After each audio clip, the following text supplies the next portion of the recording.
Shalom. Shalom.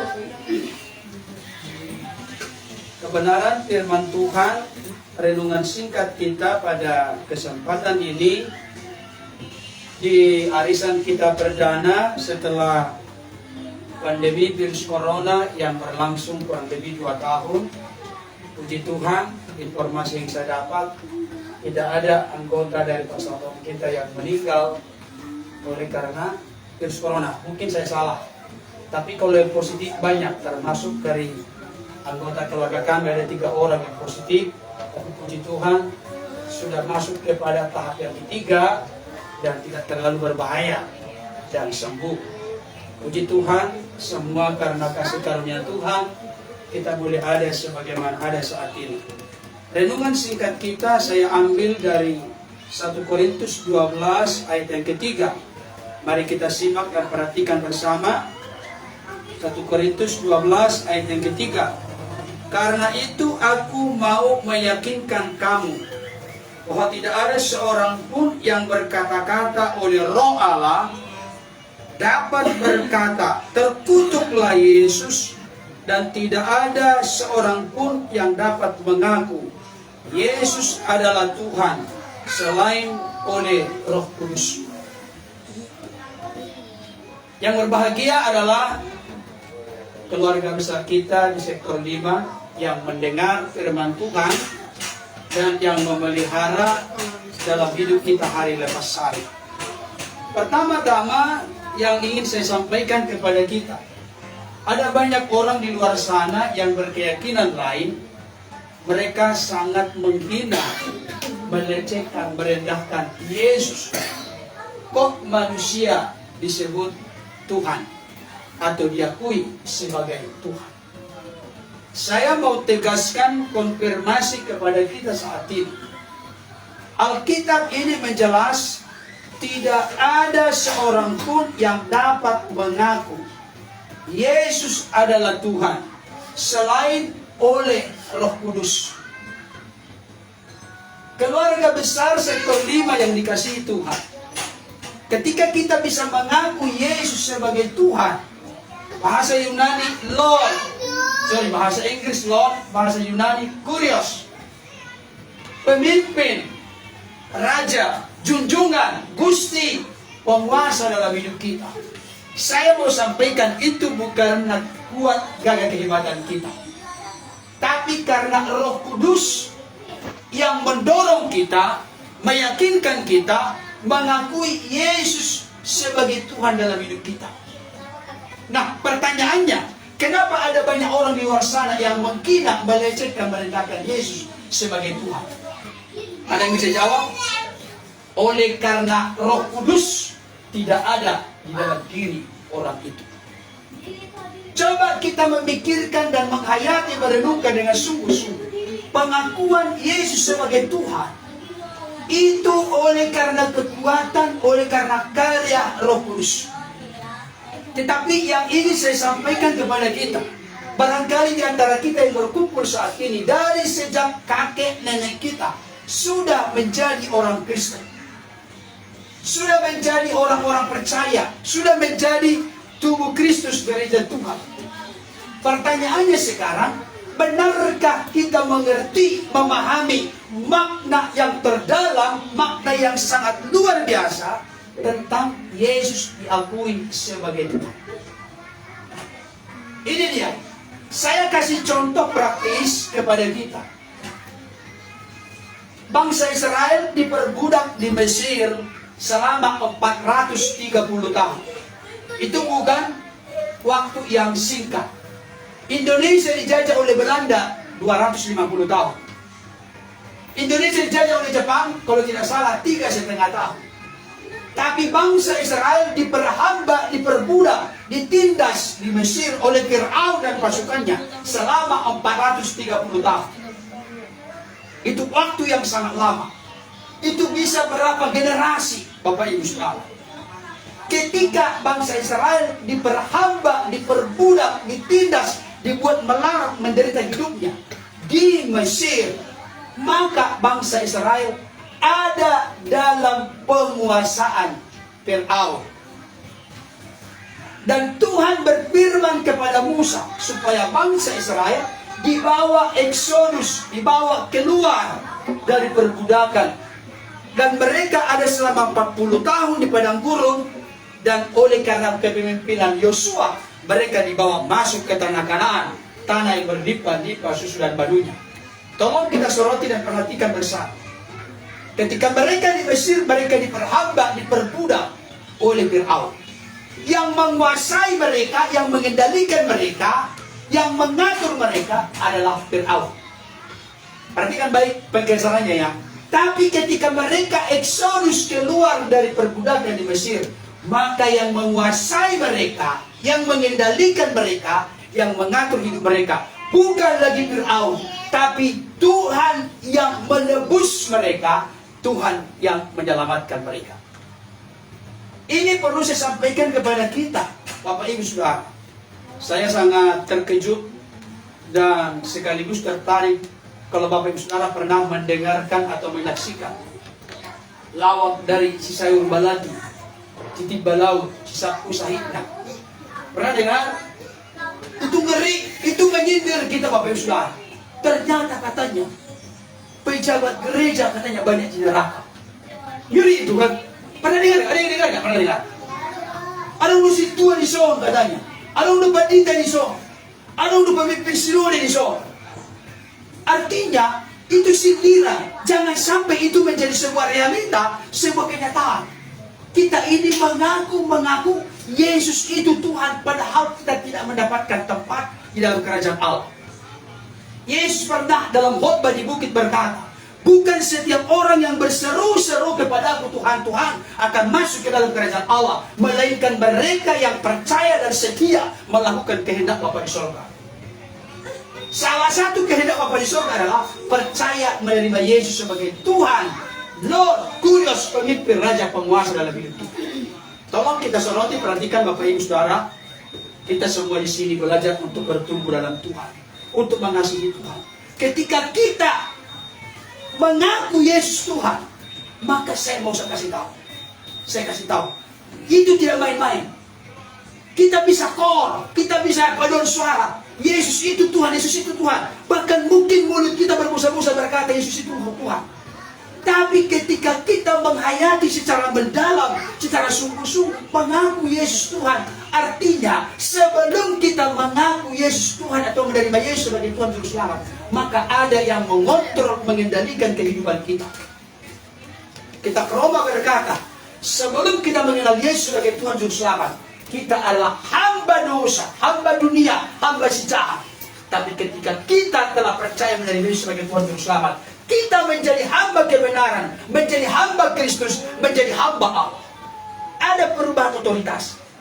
Kalau kita berkata kita percaya menerima Yesus sebagai Tuhan Juru Selamat, maka saya mau sampaikan salah satu bukti konkret, bukti nyata kita telah menerima Yesus sebagai Tuhan Juru Selamat. Kita berkata, lagu karismatik ada satu-satu yang sangat bagus. Sungguhlah hidupku telah ditebus oleh kuasa darah yang kudus. Sekarang hidupku bukan milikku lagi.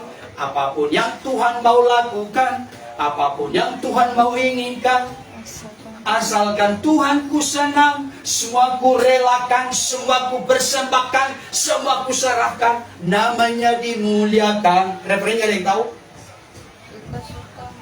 Suka-sukamu Tuhan. Coba kalau kita sektor 5, apa lagu kita? Mu atau ku? Mu. Kalau ku apa? Suka-sukaku Tuhan, suka-sukaku. Pokoknya menurut saya, menurut maunya saya, menurut yang benar menurut saya. Saya kasih tahu. Tolong Bapak Ibu Saudara, keluarga besar sektor 5. Kalau kita telah percaya menerima Yesus sebagai Tuhan, tidak mungkin lagi kita berkata suka-sukaku Tuhan. Prinsip kita sektor 5 ke depan apa? Aku mau melakukan apa yang Tuhan suka untuk aku lakukan. Bukan sebaliknya, aku mau melakukan apa yang aku suka untuk kulakukan. Saya mau tanya, keluarga besar sektor 5, mana yang benar? Aku mau pakai Tuhan untuk tujuan-tujuanku, atau aku mau dipakai Tuhan untuk tujuan-tujuannya? Mana yang benar? Aku mau dipakai. Yang nanti kos. Saya ulangi, aku mau pakai Tuhan untuk tujuan-tujuanku, atau aku mau dipakai Tuhan untuk tujuan-tujuannya? Mana yang benar? A atau B? Ulang sekali lagi sebelum selesai. Aku mau dipakai Tuhan untuk tujuan-tujuannya, atau aku mau memakai Tuhan untuk tujuan-tujuan. Mana yang benar? Saya rubah dari yang tadi, maksudnya perhatikan kan? Mana yang benar? Maksud saya bukan itu, maksud saya kenyataannya. Hasil dongan di Pangoluak, dia mati kos. Apa ciri-ciri orang Kristen yang memakai Tuhan untuk tujuan-tujuannya? Ciri-ciri tahu nggak? Bangun pagi, Tuhan ramu dia. Bangun, Tuhan ramu dia. Selesai sudah. Jadi kita hanya pakai Tuhan untuk kepentingan-kepentingan kita. Tapi firman Tuhan berkata apa? Hendaklah kamu menaruh pikiran dan perasaan yang terdapat dalam Kristus.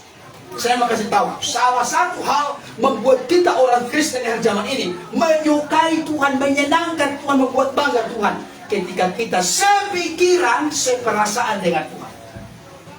Sepikir seperasaan dengan Tuhan. Kalau selama ini Tuhan, ini keinginanku, ini kemauanku, ini rencanaku, ini programku, ini metode, ini caraku, ikuti Tuhan, harus tanda tangan, harus setuju. Saya kasih tahu, kita sedang memperlakukan Tuhan suka-suka kita.